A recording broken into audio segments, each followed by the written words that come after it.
Assalamualaikum warahmatullahi wabarakatuh. Apa kabar semuanya anak-anak hebat pada pagi hari ini? Semoga selalu dalam keadaan sehat ya. Oke, jumpa lagi dengan Pak Bayu. Tapi sebelum belajar, jangan lupa berdoa dan terapkan protokol kesehatannya. Di pertemuan kali ini, kita akan belajar di tema 4, sehat itu penting, subtema 1, peredaran darahku sehat, dan pembelajaran pertama. Adapun tujuan pembelajaran kita pada pagi hari ini adalah diharapkan nanti kalian dapat membaca bagian-bagian yang terdapat pada jantung, paru-paru, dan pembuluh darah dengan benar. Yang kedua, dapat menemukan organ-organ yang berkaitan dengan sistem peredaran pada manusia dengan teliti. Yang ketiga, dapat mengurutkan sistem peredaran darah kecil dan sistem peredaran darah besar pada manusia dengan benar. Yang keempat, dapat menyebutkan ciri-ciri pantun yang sesuai. Yang kelima, mampu menentukan letak perbedaan pembacaan pantun yang sesuai. Dan yang keenam adalah menjelaskan pengertian pantun sesuai pendapatnya dengan terampil.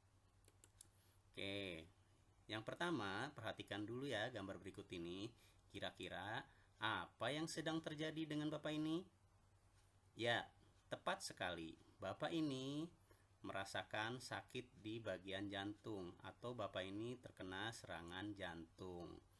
Jantung adalah salah satu dari organ peredaran darah manusia. Di pembelajaran yang pertama ini, kalian akan belajar organ sistem peredaran darah pada manusia. Kemudian juga akan belajar beberapa penyakit atau gangguan pada organ sistem peredaran darah manusia. Organ-organ peredaran darah manusia itu ada 3. Ada jantung, paru-paru, dan pembuluh darah. Kita bahas yang pertama ya. Jantung. Jantung merupakan organ tubuh manusia yang berfungsi memompa darah ke seluruh tubuh. Adapun bagian-bagian jantung, ada bilik kanan, ada serambi kanan, ada bilik kiri, serambi kiri, dan aorta. Yang kedua adalah paru-paru. Paru-paru berfungsi sebagai penyuplai oksigen ke dalam darah. Bagian dari paru-paru tersebut, yang pertama ada trakea atau batang tenggorokan, yang kedua ada bronkus, yang ketiga bronkeolus, yang keempat alveolus, dan yang kelima adalah diafragma. Jadi ada 5 bagian dalam paru-paru. Organ yang ketiga pada sistem peredaran darah manusia adalah pembuluh darah. Pembuluh darah berfungsi sebagai tempat mengalirkan darah ke seluruh tubuh maupun arah sebaliknya. Bagian-bagian dari pembuluh darah ada pembuluh kapiler, ada pembuluh nadi atau arteri, ada pembuluh balik atau pembuluh vena. Selanjutnya adalah jenis-jenis peredaran darah manusia. Peredaran darah manusia dibedakan menjadi 2, yaitu peredaran darah besar dan peredaran darah kecil.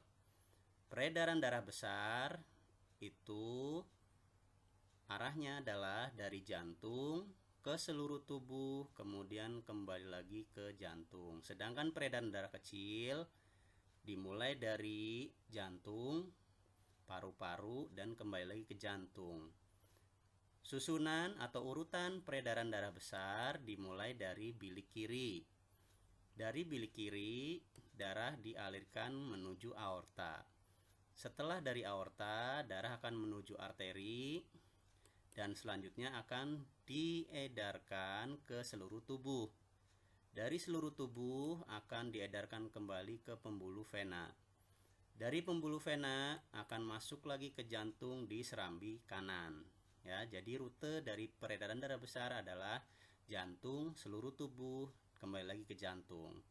Sedangkan untuk peredaran darah kecil, rutenya adalah dari jantung menuju paru-paru dan kembali ke jantung. Urutan lengkapnya Peredaran darah kecil dimulai dari bilik kanan, arteri pulmonalis, lalu menuju paru-paru, kemudian ke vena pulmonalis, lalu kembali lagi ke jantung di serambi kiri. Gangguan-gangguan sistem peredaran darah yang biasa dialami oleh manusia. Yang pertama adalah hipertensi. Hipertensi adalah istilah medis dari penyakit tekanan darah tinggi. Kondisi ini dapat mengakibatkan berbagai komplikasi kesehatan yang tentunya sangat membahayakan nyawa manusia dan sangat beresiko terjadinya penyakit jantung, stroke, bahkan kematian. Biasanya ditandai dengan ciri-ciri orang yang suka marah, itu biasanya dia punya darah tinggi. Gangguan sistem peredaran darah yang kedua adalah anemia. Anemia merupakan kondisi ketika jumlah sel darah merah lebih rendah dari normal, atau dengan istilah lain adalah kekurangan sel darah merah. Ya, di sini biasanya ciri-cirinya orang yang terkena anemia akan terlihat lebih lemas, letih, lesu, dan kurang bersemangat. Yang ketiga, gangguan sistem peredaran darah adalah hemofilia. Hemofilia artinya gangguan pembekuan darah akibat kekurangan faktor 7 dan faktor 9. Ya, di istilah kedokterannya faktor 7 dan faktor 9. Saat mengalami hemofilia, perdarahan akan berlangsung lebih lama. Artinya darah itu tidak cepat kering. Kondisi ini merupakan penyakit keturunan yang biasanya akan lebih sering terjadi menimpa kepada orang laki-laki atau pria. Gangguan yang keempat adalah jantung koroner. Jantung koroner, seperti yang tadi ditampilkan, adalah kondisi ketika pembuluh darah utama yang memberi pasokan darah, oksigen, dan nutrisi untuk jantung menjadi rusak. Biasanya disebabkan oleh kolesterol dan proses radang. Bagaimana anak-anak? Apakah kalian sudah paham penjelasannya? Mudah-mudahan paham ya. Jikalau sudah paham, silakan kalian selesaikan LKPD pertama sesuai dengan kelompok masing-masing yang tadi sudah dibagi dan ikuti petunjuk pengerjaan di LKPD-nya.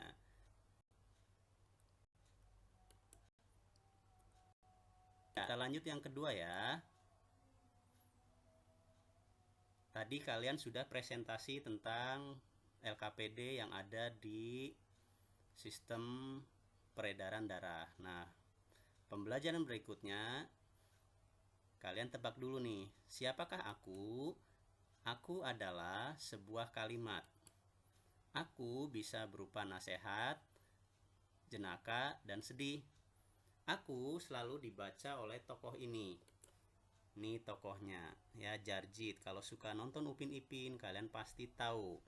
Dia adalah salah seorang anak yang punya ciri khas membawakan sebuah kalimat. Ya, aku adalah kalimat apa yang biasa dibawakan oleh Jarjit?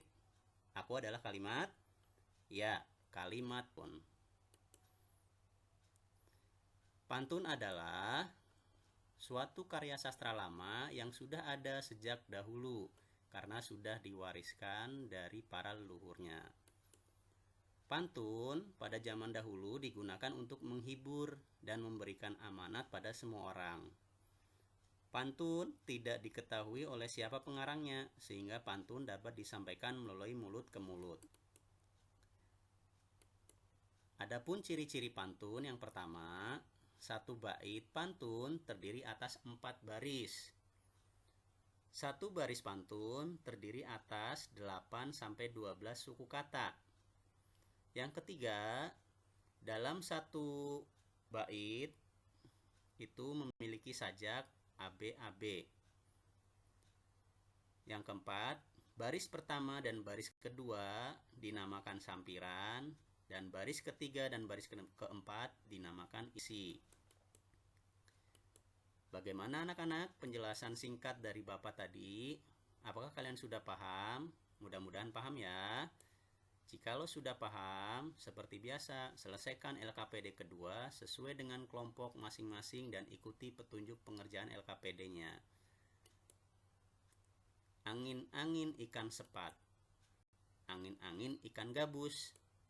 Semakin lebih cepat, semakin lebih bagus. Silakan kalian kerjakan LKPD-nya sesuai dengan kelompok yang tadi sudah dibagikan oleh guru.